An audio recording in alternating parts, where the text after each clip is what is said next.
So, James, a lot of people say or articulate a confusion about when to do acknowledgement of country, both for internal meetings as well as meetings with client organisations. What do you suggest there? Yeah, there are those awkward moments of not knowing when or when's appropriate. And I think any time's a good time to do an acknowledgement. It doesn't have to be lengthy, it can be a short few words where I might say, look, particularly if it's a significant meeting or gathering, then we might go a little bit more extensive around country and people. But in a meeting that's not so significant, you might just mention that I'd just like to pay respects to the traditional custodians of the land that we all meet on today, and that we all come here in respect and perform business on country with good intentions. Mm, mm. I think that's a beautiful phrase at the end, with good intentions, because I think sometimes people stumble at, do I need to reference the country that I'm on? And perhaps some of the wording around that and the pronunciation. In other words, we just need to be comfortable because the message is around connection and acknowledgement and relationships and building those relationships. That is what is behind acknowledgement of country. Is that right, James? I think so. I think we can get a little bit lost in whose country am I on, Mm, who are the local people. mm, It is good to know those things, but yeah. particularly with the business and where we move, and a lot of us work on different country, it is a little bit challenging to know who are the Mm, local people. mm, So just going in there with the right intentions, acknowledging the country, mm, the land, the mm, earth, the environment, mm, and the people that came before us. mm, You don't necessarily need to know mm, uh, people, country, and the names, but it is nice to know that. But just mm, acknowledging where you are, that this is traditional custodian land and people that walked before, and we pay respects. And yeah, we come here with good intentions mm, and hopefully leave something mm, good in the path, mm. on our path. And I agree that it feels really respectful to know the land you're on and the people and the local custodians and I support that.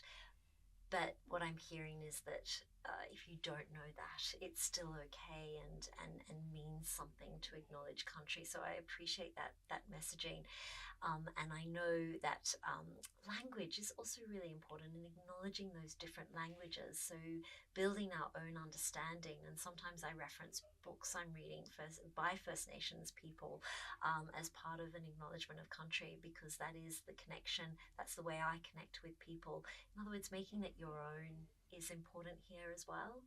Yeah, yeah. And what's helped some of my colleagues is I've sort of tried to coach them around making those connections with local people, Mm, mm, not just waiting for mm, us to uh, do an acknowledgement, but actually taking a genuine interest in where your house is, where your workplace is, going in and introducing yourself to the local people or the local Aboriginal Medical Centre or Arts Centre, and mm, um, doing some of that exploring yourself mm, of local culture sort of can bring down some of that angst of, should I be doing this or not? mm, What do I say? And mm, they're the best mm, experts, the mm, local mm, people tapping into their mm, knowledge. mm. And for me, I also reference people in the mental health industry and the contribution First Nations people have made to the mental health industry.